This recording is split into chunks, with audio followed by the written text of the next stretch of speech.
resources. We've got critical minerals that you want to fuel the growth of your own economy and reindustrialize. So we have that on offer, including rare earth minerals.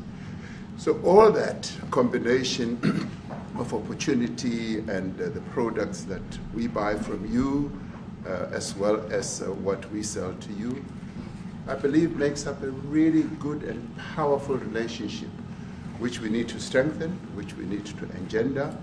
And that is really what has brought us here. And we are really privileged to have great South Africans in the mix. As you said, you'd like to see them as well. And I brought you a really fantastic golf book. Weighs 14 kilograms. Oh, that sounds good. And it showcases the golf courses in our country. Johan Rupert wrote preface, so did Annie Els. And I want to showcase our golf courses. You might remember when I spoke to you, and we spoke about golf, you said I should start practicing. And I've started practicing, President, so I'm ready.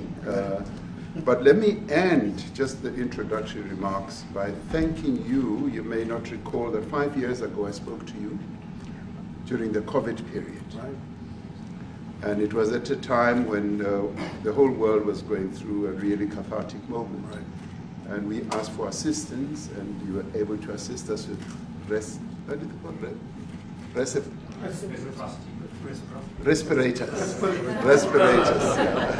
Respirators, and you kept to your word, and you delivered respirators to us. We didn't have as many in our country, and it really helped to help us deal with COVID.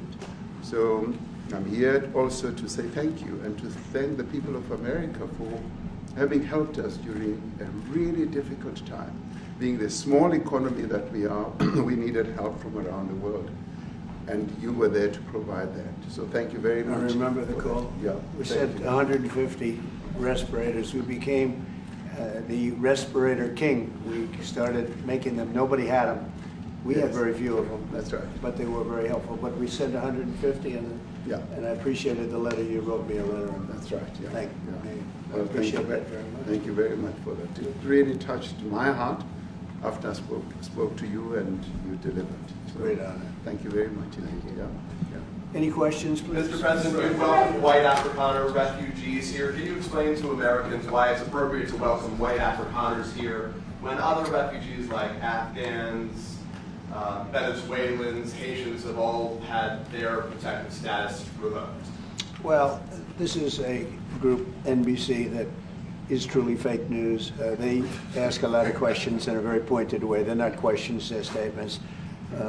We've had tremendous complaints about Africa, about other countries too, from people. They say there's a lot of bad things going on in Africa, and that's what we're going to be discussing today. When you say we don't take others, all you have to do is take a look at the southern border. We let 21 million people come through our border, totally unchecked, totally unvetted. They came from all over the world. In many cases, they're criminals. They come from prisons. They come from mental institutions. They come from street gangs. They're drug dealers. So don't say that we didn't take them. We take them. We're trying to get them out as fast as we can. And we're doing record business on that. And we just won a big case where we're allowed to send back hundreds of criminals to Venezuela. Just won that today in the Supreme Court. I'm happy to hear. But we do have a lot of people are very concerned with regard to South Africa, and that's really the purpose of the meeting, and we'll see how that turns out. But we have many people that feel they're being persecuted, and they're coming to the United States. So we take from many locations if we feel there's persecution or genocide going on. And we had a lot of people. I must tell you, Mr. President, we have had a tremendous number of people, especially since they've seen this. Generally, they're white farmers, and they're fleeing South Africa, and it's a very sad thing to see. But I hope we can have an explanation of that, because I know you don't want that. It's a kind of a different meeting. Normally we have meetings, we talk about trade, and we'll be talking about trade and other things. But that certainly will be a subject that comes up. Yeah. Mr. Yes, please. Brian? Thank you very much. I'd like to get your thoughts on Letitia James. Director Polte, according to him, Letitia James says that the alleged mortgage fraud was simply a mistake. I want to get your thoughts on that. She put down that her father was her husband in order, and this is very similar to, I guess, the false attacks they had on you.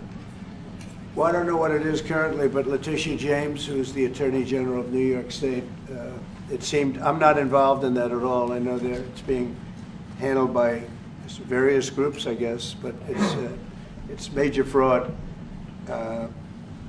mortgage documents, and fraudulent everything. I think she said the father was her husband, which she had to have a husband, or so she chose her father, and she put it down, and she's had didn't she sign in Virginia, yet she said she lived in Virginia, yet she's the New York State Attorney General, and she did that for tax reasons, so she could take advantage of taxes.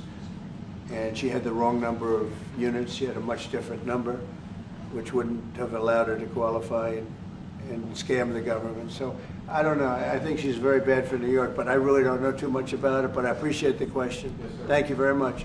Yes. Mr. President, what is it for you to be convinced that there's no genocide? Please. Thank you, Mr. President. So May 25th will be the celebration of Africa Day, which pretty much a lot of celebration will be taking place around the world, including here in the United States. What is your message to the entire African continent, African people in this important occasion? Well, I want to see peace, and I want to see happiness. I want to see health, and you have incredible land. There's tremendous value. A lot of countries don't have that value in the land, the value you have. We have a situation, I think you probably heard about it. We've done, through some very talented people, helped settle a war that's been raging for years, Rwanda and the Congo. And I think we've done it. Believe it or not, I think we've done it. And could you just say a few words about that, my friend? Yes.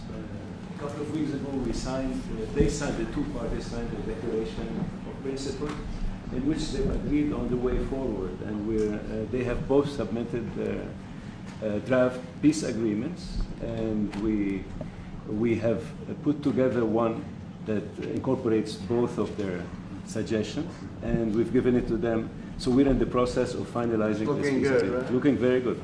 No, we have to thank you for even those efforts, because the African continent, particularly SADC, our Southern African Development Community, has for years been seeking to foster peace in the Democratic Republic of the Congo. So all efforts, including those from outside the continent and inside the continent, are really worthwhile. We are removing our troops from there so that peace can then prevail in that whole area. And we hope that with the support of the international community, we will really have peace in that area. It's so vital, it's so important for the whole region. Well, we sent our people there, and I think we did a very good job, as headed by my friend, and that was great. That was great. I mean, I'm just hearing phenomenal reports, because all I'm hearing is death, and they're chopping heads off, and it's horrible over there. And it was really brave of you to go there, and I really appreciate it. And it looks like we have something very, very substantial. We also talked about trade with them in terms of rare earth and all, but really more for it's like, if you take a look at what we just did with Pakistan and India, we settled that whole thing, and I think I settled it through trade. We're doing a big deal with India, we're doing a big deal with Pakistan, and they said, what are you guys doing? Somebody had to be the last one to shoot, but the shooting was getting worse and worse, bigger and bigger, deeper and deeper into the countries, and we spoke to them, and I think I hate to say we got it settled, and then 2 days later, something happens, and they say it's Trump's fault. But Pakistan has got some excellent people and some really good, great leader. And India is my friend, Modi. Modi? And he's a mutual friend? Yeah, Yes. he's a great guy. And I called them both, and we just did something good. We're trying to settle Russia, Ukraine. spoke with President Putin for 2.5 hours the day before yesterday. I think we made a lot of progress, but that's a bloodbath. 5,000 people are being killed a week, 5,000 soldiers a week, not including people in cities and towns that are also being killed. So we're trying to help. And it doesn't affect us. It's not our people. It's not our soldiers. It's Ukraine and it's Russia. But if we can save 5,000 souls, we'll do it. We're pretty good at it. But that's a bad situation. That is a really bad situation. Well, you'll recall when President Zelensky was coming to South Africa, that's when I spoke to you. That's right. We both agreed that we need to push the peace message so that there can really be peace. And we've been involved in the Ukraine-Russia conflict for quite a while through my Minister of State Security here. We've been dealing with them, the exchange of children who were taken away, going through names and addresses and all that. So we've been invested in that whole process as well. And the moves that you're making are fully supported by us because we would like to see the end of that war. Sure. I called Zelensky and they said, he's in South Africa. I said, what the hell is he doing in South Africa? He was talking to us. We got this big. That's a strange one. I said, what are you doing in South Africa? Yes. That's a strange one. He's trying to make peace. We're taking him. We were lucky because we had the great Nelson Mandela who taught us how to create peace, to make peace.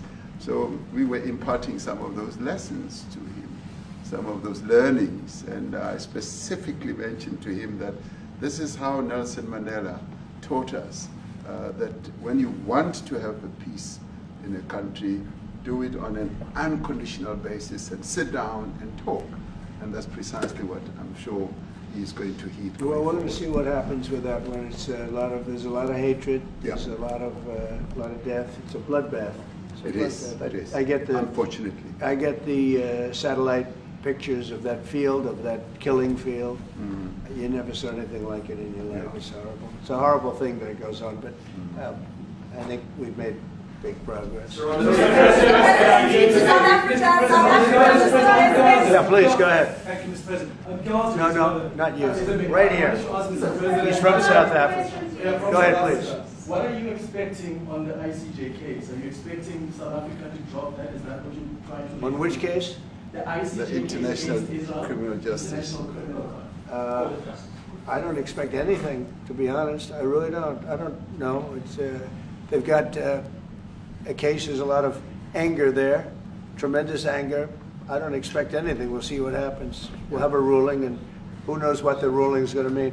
Yeah. On that subject of Gaza, Mr. President, are you going to be speaking to Prime Minister Netanyahu about Israel's renewed offensive there? There's been a lot of concern from European countries. The Pope has expressed concern. Are you going to be asking Prime Minister Netanyahu to tone down the offensive in Gaza to let more aid in? Was that a question or a statement? It's a question.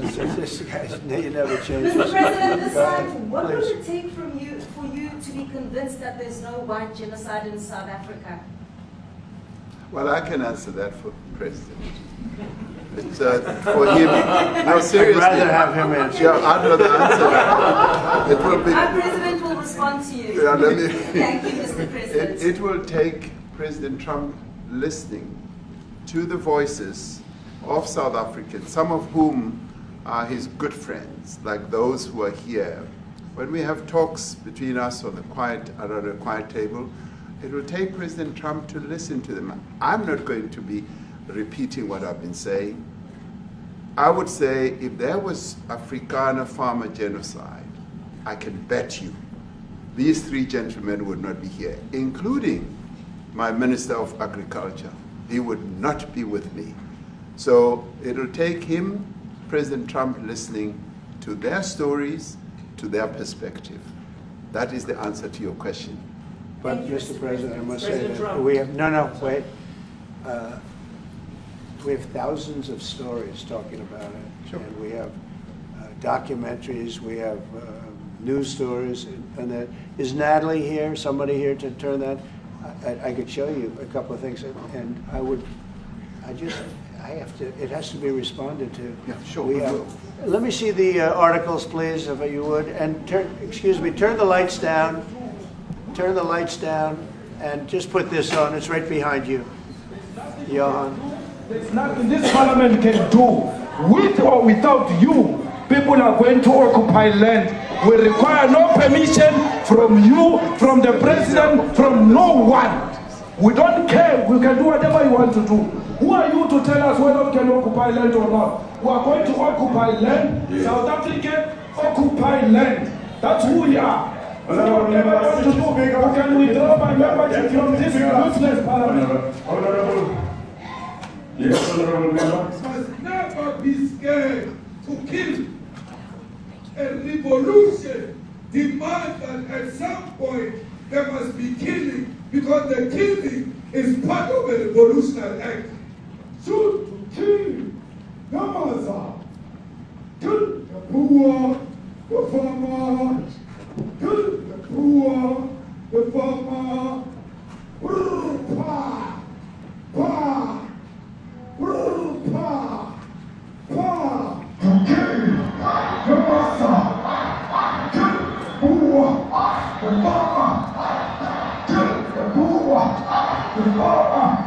The mayor of DA in PE is a white man. So these people, when you want to hit them hard, go after a white man. They feel a terrible pain because you have touched a white man. Not because Mashama and Suri will not be touched. They will be touched, don't worry. But we are starting with this whiteness. We are cutting the throat of whiteness. Shoot to kill, Yamaza. Kill the brewer, the farmer. Kill the brewer, the farmer. Pa, pa, pa. Shoot to kill, Yamaza. Kill the brewer, the farmer. Kill the brewer, the farmer. Pa, pa, pa,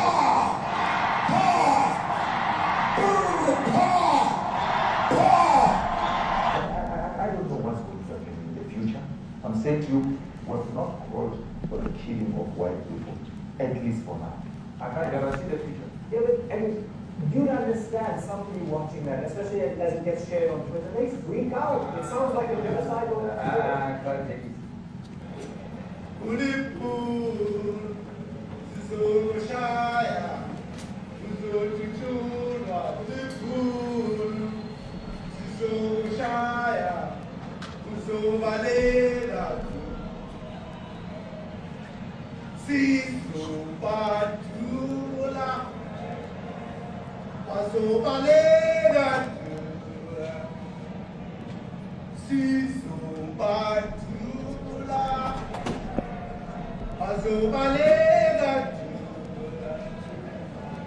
Who will expropriate land without compensation, whether they like it or not. If they object, they can seek refugee in America. Now this is very bad. These are burial sites right here. Burial sites. Over 1,000 of white farmers, and those cars are lined up to pay love on a Sunday morning. Each one of those white things you see is a cross, and there's approximately 1,000 of them. They're all white farmers, the family of white farmers. And those cars aren't driving, they're stopped there to pay respects to their family member who was killed. And it's a terrible sight. I've never seen anything like it. Both sides of the road you have crosses.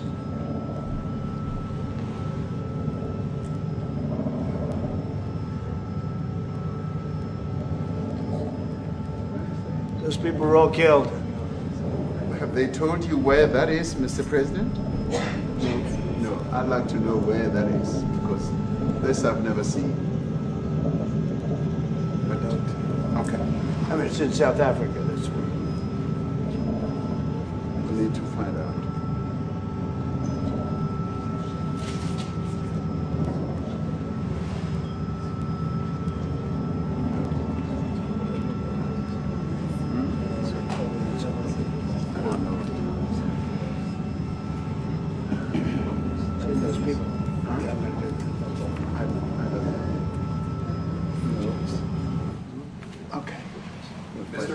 Pentagon announced that it would be accepting a Qatari jet to be used as Air Force One. What are you talking about? You know, What are you talking about? You know, you to get out of here. What does this have to do with the Qatari jet? They're giving the United States Air Force a jet, okay? And it's a great thing. We're talking about a lot of other things. It's NBC trying to get off the subject of what you just saw. You are a real, you know, you're a terrible reporter. Number one, you don't have what it takes to be a reporter. You're not smart enough. But for you to go into a subject about a jet that was given to the United States Air Force, which is a very nice thing, they also gave $5.1 trillion worth of investment in addition to the jet. Go back, you ought to go back to your studio at NBC, because Brian Roberts and the people that run that place, they ought to be investigated. They are so terrible the way you run that network, and you're a disgrace. No more questions from you. Go ahead. Go ahead, talk about that. His name is Peter something. He's a terrible reporter. Quiet. Let's go. Thank you so much. President Trump, Anna Disaster from ENCA in South Africa. Thank you very much. Thank you very much. What would you like President Ramaphosa to do about the situation that we've just seen on the screen? I don't know. Look, these are articles over the last few days. Death of people. Death. Horrible death. Death. I don't know. To pick anyone, white South Africans are fleeing because of the violence and racist laws. And this is all, I mean, I'll give these to you. So when you say, what would I like to do? I don't know what to do. Look at this. White South African couples say that they were attacked violently. And, President Trump, when will you go and see for yourself if it isn't? well, I could do that. Look, here's burial sites all over the place. These are all white farmers that are being buried. And he asks about a jet that was given. You ought to be ashamed of yourself. You know, you are so bad. You're such a bad reporter.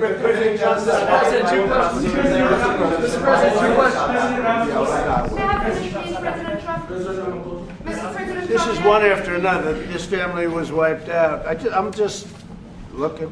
Can we get a response from President Ramaphosa? Your reaction to those videos, Mr. President? Well, I think the videos are so.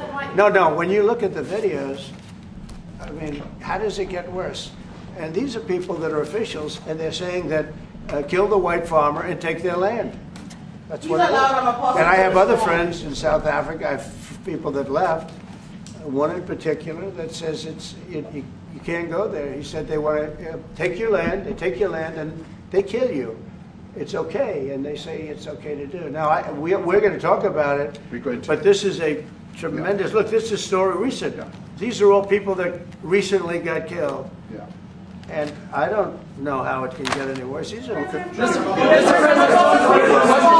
and you know, the men that you saw, the people that you saw in that movie, those are officials. Those are people that were in office. They had one march, they had a dance in your parliament, whatever you may call it, legislature. Well, let me clarify that. Yeah, let me clarify that, because what you saw, the speeches that were being made, one, that is not government policy. We have a multi-party democracy in South Africa that allows people to express themselves, political parties to adhere to various policies, and in many cases, or in some cases, those policies do not go along with government policy. Our government policy is completely against what he was saying, even in the parliament. And they're a small minority party, which is allowed to exist in terms of our constitution. But you do allow them to take land. No. You do allow them to take land. Nobody can take land. And then when they take the land, they kill the white farmer. And when they kill the white farmer, nothing happens to them. No. There is nothing happens to them. There is criminality in our country. People who do get killed, unfortunately, through criminal activity, are not only white people. Majority of them are black people. And we have now The been farmers are utilized. black. The farmers are not black. We I don't now- say that's good or bad, but the farmers are not black. And the people that are being killed in large numbers, and you saw all those grave sites, and those are people that loved ones going, I guess on a Sunday morning, they told me, to pay respect to their loved ones that were killed. Their heads chopped off, they died violently. And, you know, I mean, we're here to talk about it, and I didn't know we'd get involved here. But I will say this, that if the news wasn't fake like NBC, which is fake news, totally, one of the worst, ABC, NBC, CBS, horrible. But if they weren't fake news like this jerk that we have here, if we had real reporters, they'd be covering it. But the fake news in this country doesn't talk about that. They don't want to talk about it, but now they have to talk about it. But they won't. This won't even be a subject. They'll have him talking about why did a country give a free, think of this, why did a country give an airplane to the United States Air Force? Okay, the United States, not to me, to the United States Air Force, so they could help us out, because we need an Air Force One until that's Air Force One, it's being built.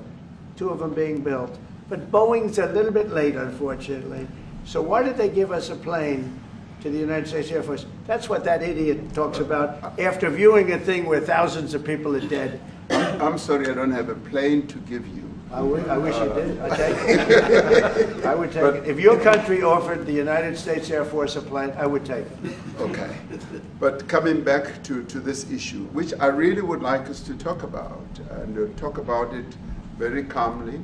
We were taught by Nelson Mandela that whenever there are problems, people need to sit down around a table and talk about them. Well, there are problems. And this is precisely what we would also like to talk about, including, of course, trade matters, investment matters.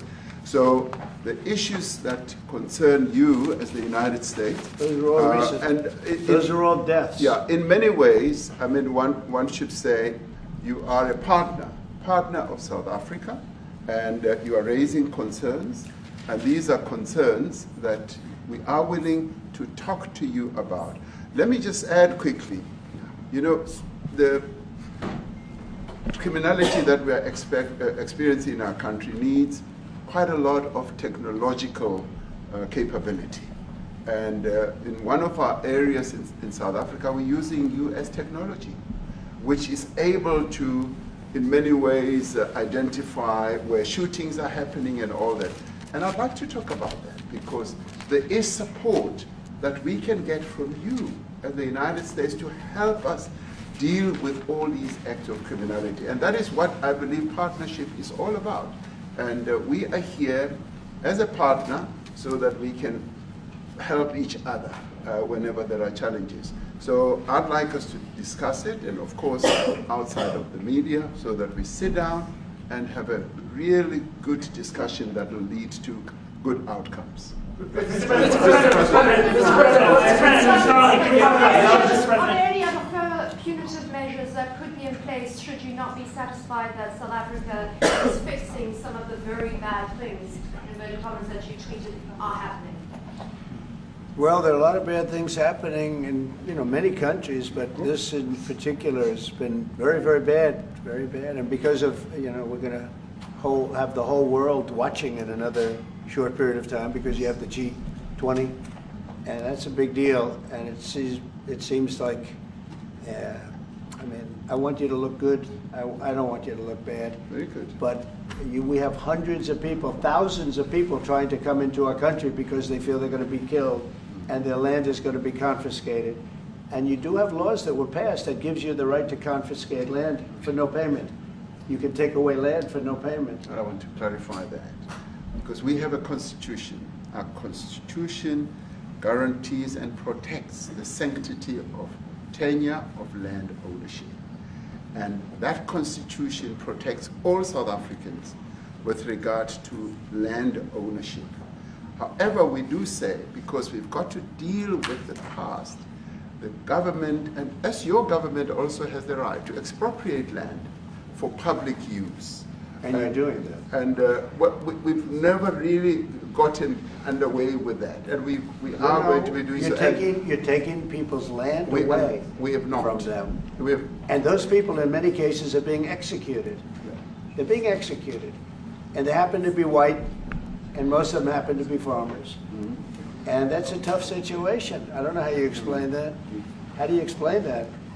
They're taking people's land away, and in many cases, those people are being executed. And in many cases, it's not the government that's doing it. It's people that kill them and then take their land, and nothing happens to them. But we have thousands of people that want to come into our country. They're also going to Australia in a smaller number. But we have thousands of people that want to come into our country, and they're white farmers, and they feel that they're going to die in South Africa, and it's a bad thing. Yeah, please. What can South Africa do? What concessions would you like to see them make to improve relations with the United States? Then I have one more for President Ramaphosa afterwards. Well, you know, we just spoke about, I got them a very, very complex machine, 150 of them. I was asked by the president if it could help, and I did that. And, you know, I have great feeling for all countries. Look, I deal with all countries, but I have a great feeling for South Africa because I have friends. I have a couple of friends, a few friends here today. I have many friends from South Africa, but many of those friends are not, they can't go back. I have, Elon is from South Africa. I don't want to get Elon involved. That's all I have to do, get him into another thing. But Elon happens to be from South Africa. This is what Elon wanted. He actually came here on a different subject, sending rockets to Mars, okay? Yes. He likes that better. He likes that subject better. That's right. But Elon is from South Africa, and I don't want to talk to him about that. I don't think it's fair to him. That's right. But I will say that people are fleeing South Africa for their own safety. Their land is being confiscated, and in many cases they're being killed. And that scene of, you see how many crosses they have. Those crosses, that's a dead person in every one of them. And those trucks or cars are paying their respects to all of those dead people on a Sunday morning. That's a rough thing to explain away. And the problem we have, and the way, you know, a correct and a fair media exposes things. But we have a very corrupt media. They won't even report this.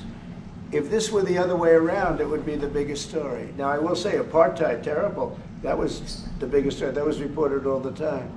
This is sort of the opposite of apartheid. What's happening now is never reported. Nobody knows about it. All we know is we're being inundated with people, with white farmers from South Africa. And it's a big problem. Marco Rubio was telling me he's never seen anything like it. The numbers of people that want to leave South Africa because they feel they're going to be dead very soon. Yes, please. I was going to say, Brian, go. If I could just ask you a question.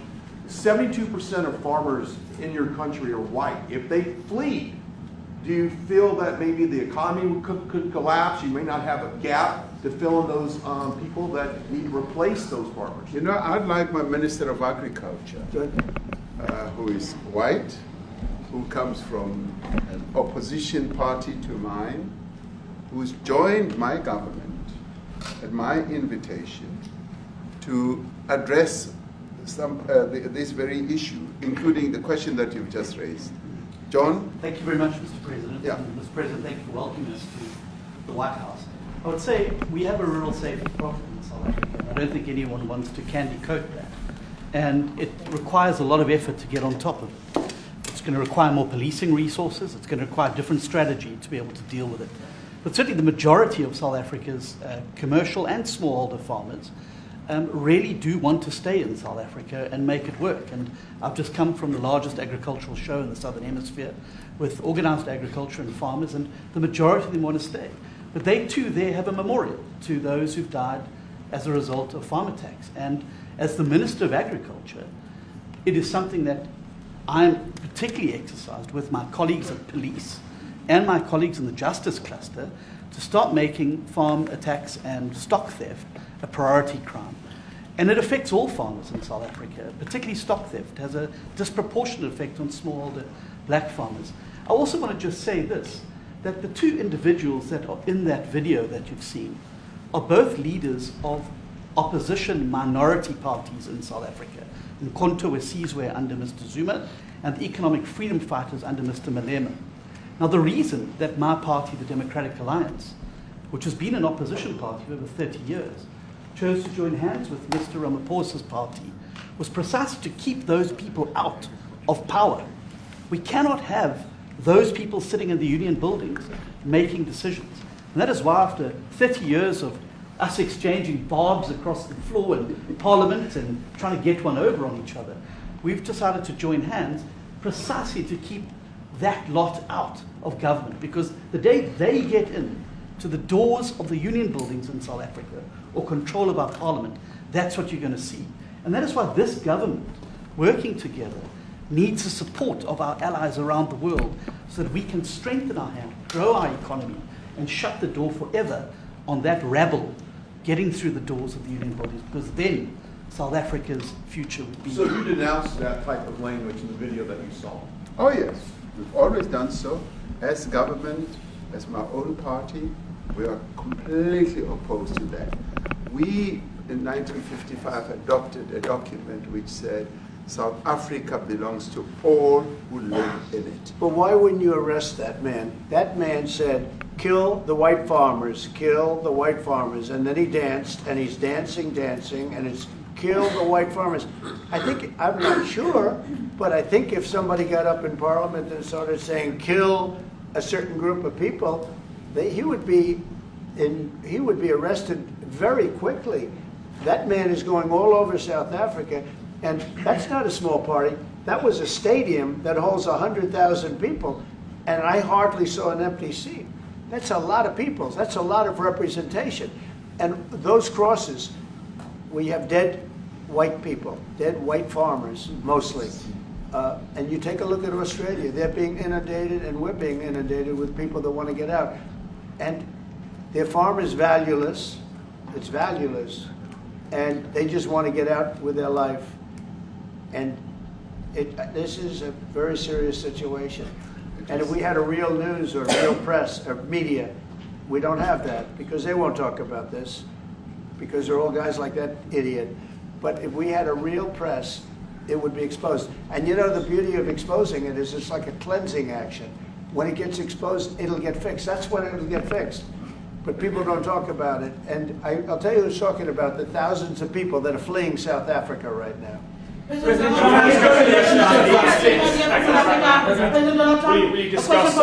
discussed USAID and the devastating impact the cuts are having across the African continent. You know, it's devastating, and hopefully a lot of people are going to start spending a lot of money. And I've talked to other nations. We want them to chip in and spend money too. And we've spent a lot, and it's a tremendous problem going on in many countries. A lot of problems going on. The United States always gets the request for money. Nobody else helps, as you know. Europe doesn't help. Europe hasn't given anything. All they do is sue our companies. You know, they sue Apple, and they sue all of our companies.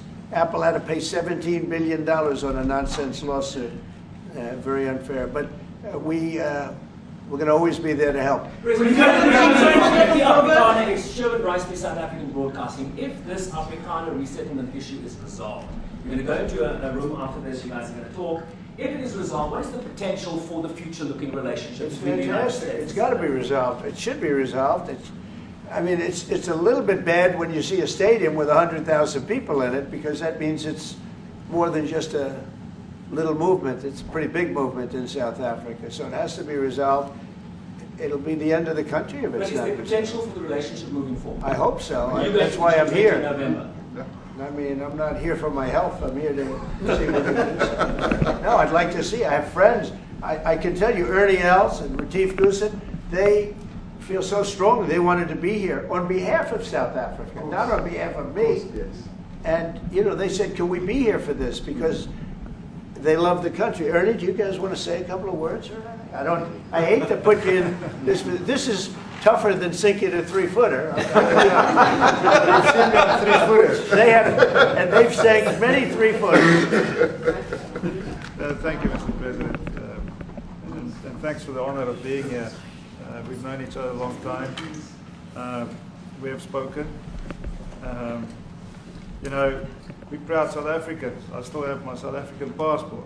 You know, we travel with this passport, you know, and I got my visa here. So, you know, but we want to see things get better in our home country. That's the bottom line. It's been 35 years since the transition. President Ramaphosa was right in the middle of the transition time in 1990 and before that. So it's been 35 years of ANC government. And I know there's a lot of anger, you know, through the transition. There was also a lot of stuff happening in the apartheid days. You know, we grew up in the apartheid era. But I don't think two wrongs makes a right. You know, President Mandela, when he came out of prison for all that time, didn't come out with hatred, you know, and really unified our nation through sport. You know, we won the Rugby World Cup in '95. 4 times. We won the African Nations Cup, soccer. You know, we won some majors as golfers and so forth. So what I'm trying to say is, you know, this has been a long time coming. That's why we really wanted to meet you, meet the administration, and see our way forward, because we still want to see our country flourish. You know, we've got some great things going on. Business is getting involved with government. Farmers are getting involved in local municipalities, trying to rebuild some of the infrastructure that's been decaying for a long time. So there's a lot of coexistence going on and help from a lot of areas. But I feel we need the US to push this thing through. We've got a great ally if we can have the US. It's always been an ally of South Africa for a very long time. Even in the days of the war, you know, up in Angola, you know, you guys helped us. So very important for us to have your support and you know, get the change we need. Where did you do that well? You might have done that even better than he plays golf, which is almost impossible. Johan, please. Sorry, Mr. President, if you had to wind all of those tapes properly, you will see I'm the biggest target of that rabble-rouser. Number one for over 10 years. Mr. Malema. In fact, the first time I met him, he was in the youth league with that gentleman. And look how he's changed. Right. We have too many deaths, but it's across the board.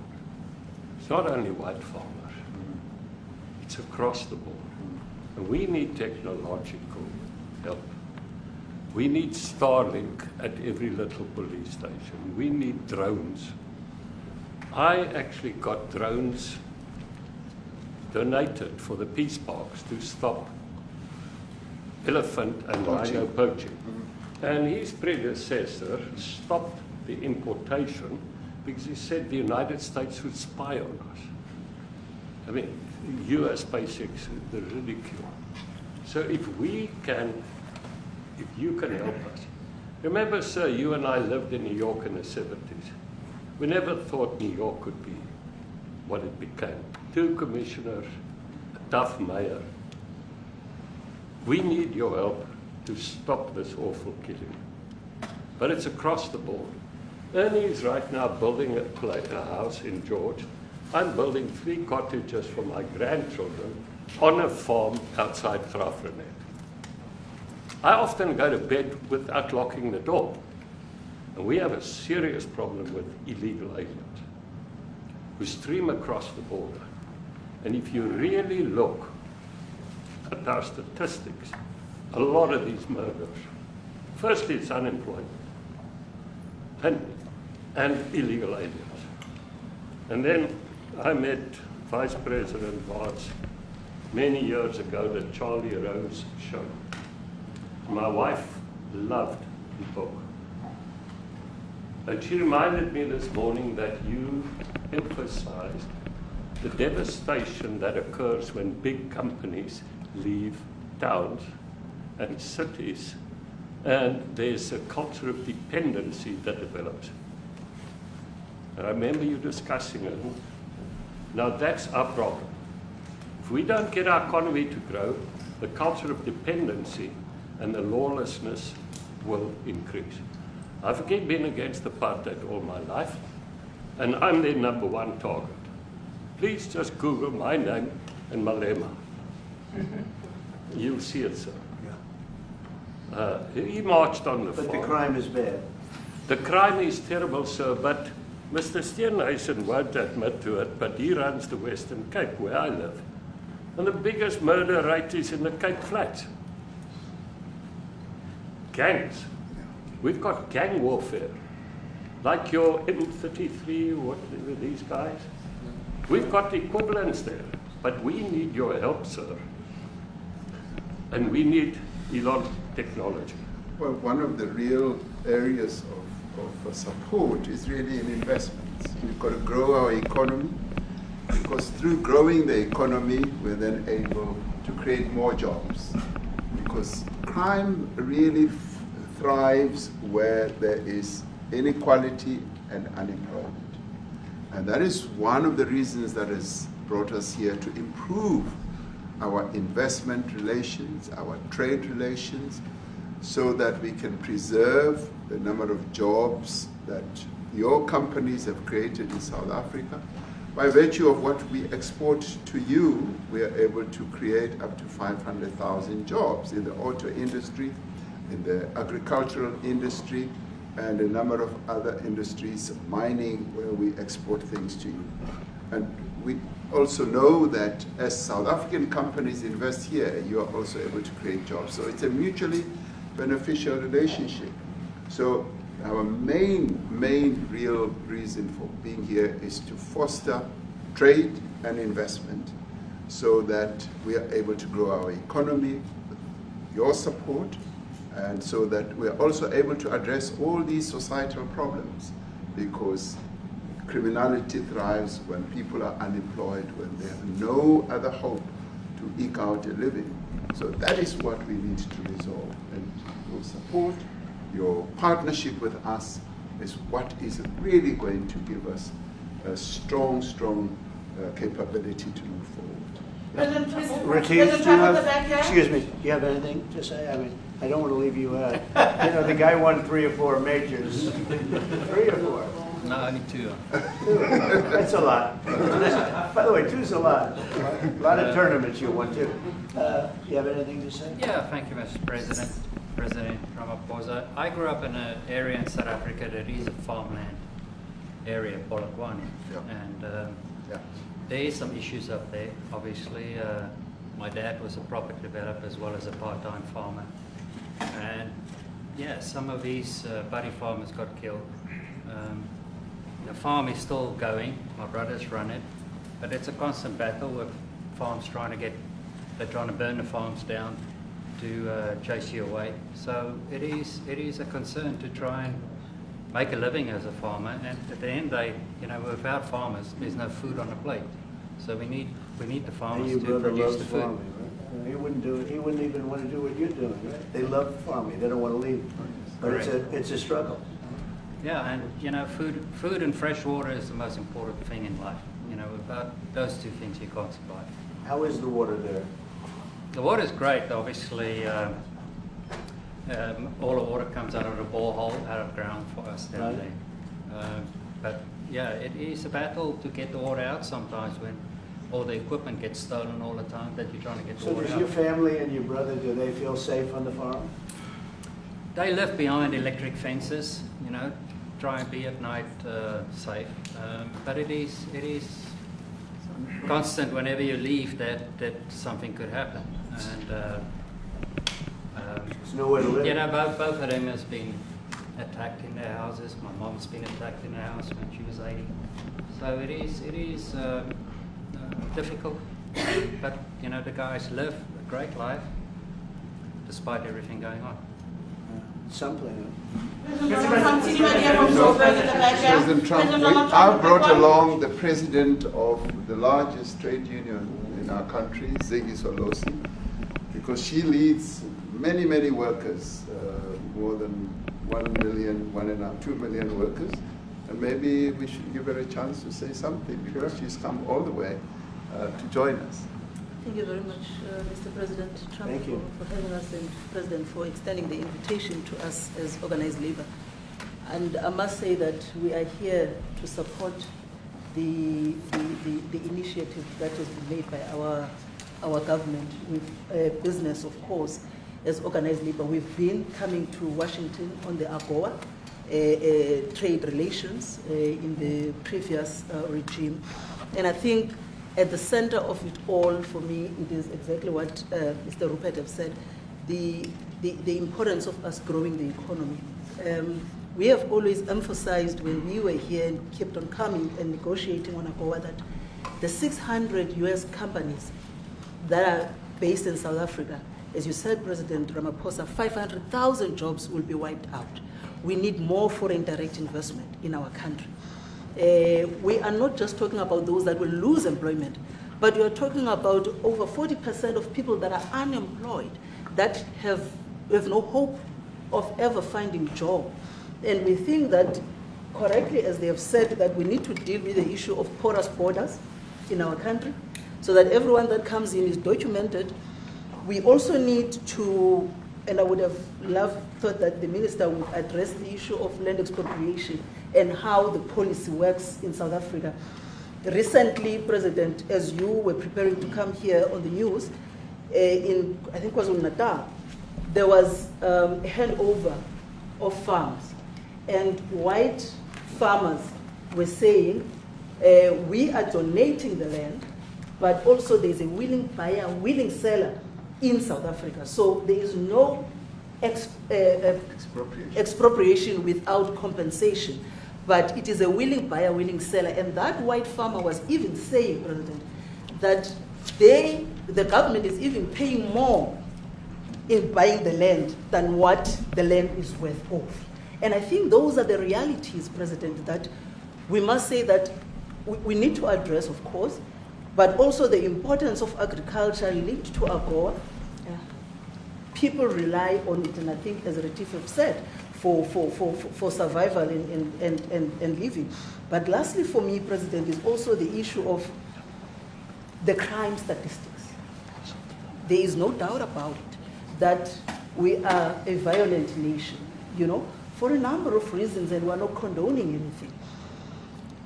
But also, if you go into the rural areas where black majority are, you would see women, elderly, being raped, being killed, being murdered. And these are black elderly women that would be found throat slits, raped multiple times, and all of that.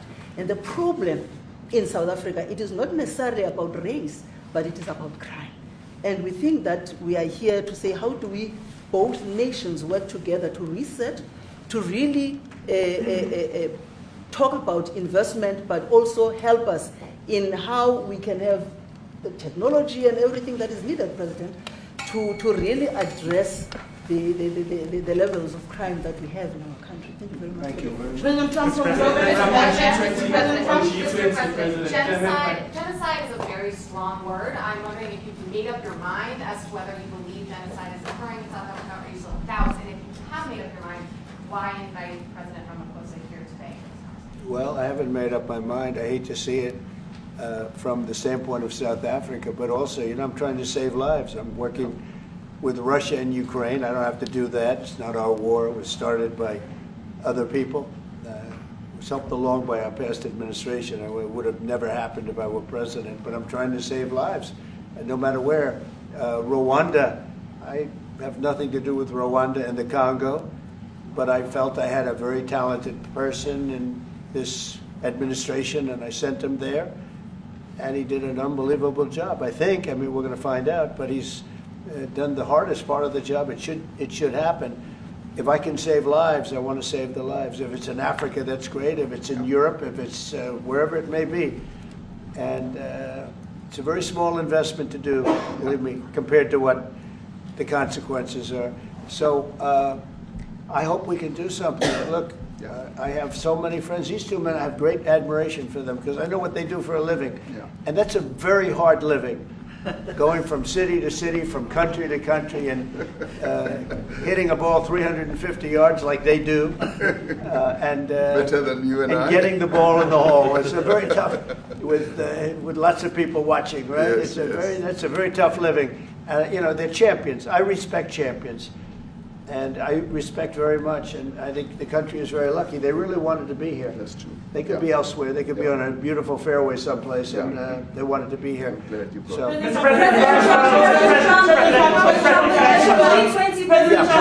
name is Yanda Ngobo from Newsroom Africa in South Africa. Good. How important is it for the United States to be at our G20 summit in November, given the relationship between our two countries? You just heard what has been said to you just now. Are you coming, and are you preparing to come? So without the United States, the G20, just like the G7, used to be the G8, but brilliantly they threw Russia out. It would have been a lot better if Russia was in. You know, a lot of people would say, oh, that's not it. Because if Russia was in, you probably wouldn't have this war. And if you had a different president, you wouldn't have the war either. But we have a G7. It's important that the United States is at both of them. I think without the United States, it's I really believe it's not very important. It's not the same meaning. As I said to President Trump, the U.S. really originated the G20. And it's important that the United States continues to play a key role in the G20. And we are privileged to be the president of the G20, but we are even overjoyed that we are going to hand over to the United States, who are the originators. And for that reason, I expect the United States to continue playing the leadership role in the G20 together with other countries. And I've said when I initially spoke to President Trump on the phone, I want him to come to South Africa for a state visit, and I also want him to come and participate in the G20. And I want to gladly hand over to President Trump to take the leadership of the G20 forward in November. Thank you very much. Thank you very much. Thank you. What is it going to take to convince you? They don't want to leave. They like you so much. How much do you need? Everybody, please keep moving. Thank you. Keep moving. Keep moving. Keep going. Keep going. Thank you. Thanks, guys. Thank you.